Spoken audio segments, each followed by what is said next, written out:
getting ready to make some dinner, and we figured this is a recipe we just have to share with you. I don't know about you, but there is nothing more comforting to me than the thought of a hot bowl of tomato soup and a grilled cheese sandwich. And as an adult, I have now created an adult version of that beloved tomato soup that we used to have as children, and I call it my Pepperjack tomato bisque. And that's what we're gonna share with you tonight. It has a delicious, amazing flavor to it, and you can literally serve it with some croutons, or you can put that grilled cheese alongside it and it will be amazing. So we are about to get started. Right now I have my brazier. You can use a soup pot as well. And we are going to get this on our stove over medium-high heat. You ready? Yeah. All right, butter girl. Butter girl. All right, so we have 2 tablespoons of butter, and we are just gonna get that down in there. All right. Let me just get this. And you want to get your butter nice and melted in your pan. Why? Because we're gonna saute our onions and garlic. Okay, so these are onions. Can you hand those to Mama? Onions, bunny. Okay, so we have 1/2 cup of finely chopped onion. And we're gonna get that in with our butter. And then we have 2 cloves of garlic. Can you hand that to Mama? The garlic? All right. Why can I put it in? Because we're over the stove and there's a flame under there and it's very dangerous. I could just do like that. Okay. All right, so we are going to let this butter melt, and we are going to saute this onion and garlic over medium-high heat until our onion is translucent and our garlic is fragrant, and then we will be back to show you what we do next. Okay guys, we are back, and our onion and garlic is now sauteed up beautifully, so we are getting ready to add a lot of our other ingredients, but not all of them. And one thing I forgot to note is I'm actually making the keto version of this. So I'll explain to you what I use for the keto version. There's only a couple of changes to make it keto. And I'll also explain what you need for the regular version as well. Okay, so we're gonna get started by adding in 2 14.5-ounce cans of diced tomatoes. Now what I do is I just throw these in the food processor and I just pulse them up real quickly. And you wanna make sure that you have some thick tomato pieces in there because you want to have that extra texture in your soup. So we're going to get that added in. Oh, that's gonna make it sweat.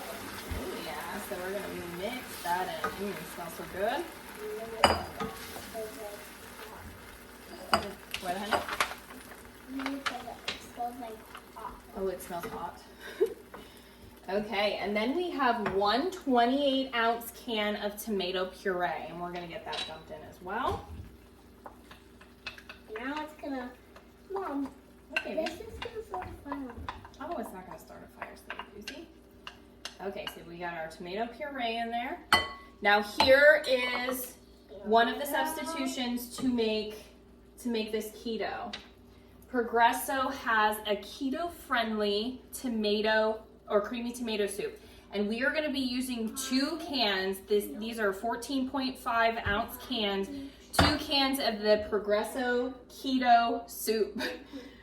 So we are going to get that in our bowl. Now, if you are making the original version of this, which I'll be posting both recipes below in the description, you would be using a 20-ounce family-size can of Campbell's tomato soup.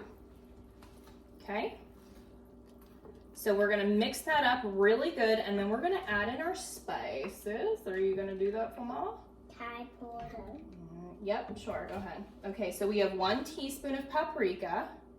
Very good. And then this one. 3/4 teaspoon of garlic powder.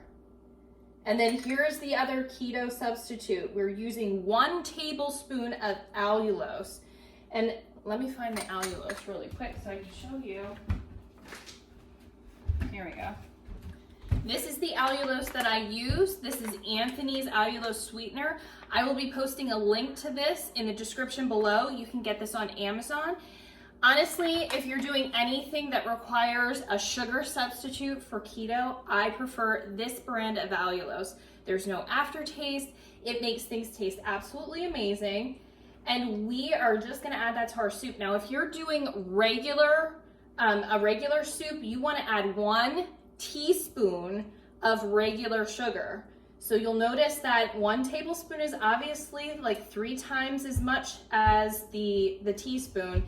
And that is for good reason, because allulose is less sweet than real sugar. So you actually need approximately 3 times the amount of regular sugar that you would use. Okay? So we are going to mix that all up. Then we need our water. We need our water. Okay. We have 1 1/4 cup of water. Carefully. Very good. What a good helper you are. I know. Okay, so you just want to make sure that you mix all of those ingredients into your soup really well. And then we're just going to put the lid on our pot here.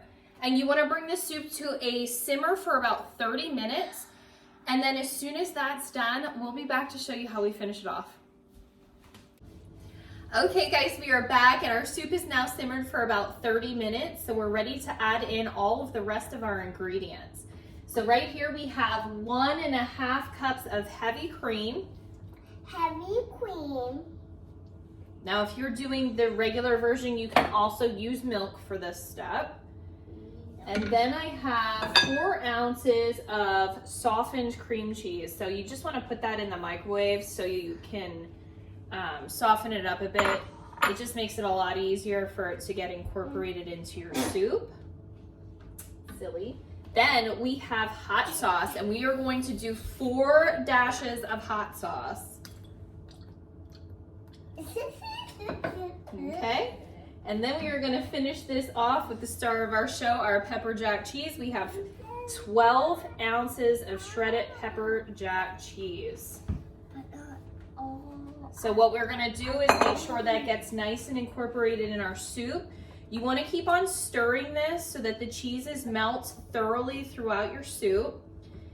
If you have issues with it melting and it's still chunky, you can definitely use like an immersion blender and just get that in there to break it up a bit. And then when this is finished, we are going to get it into some bowls, and we like to top it with Texas toast, garlic and butter, croutons.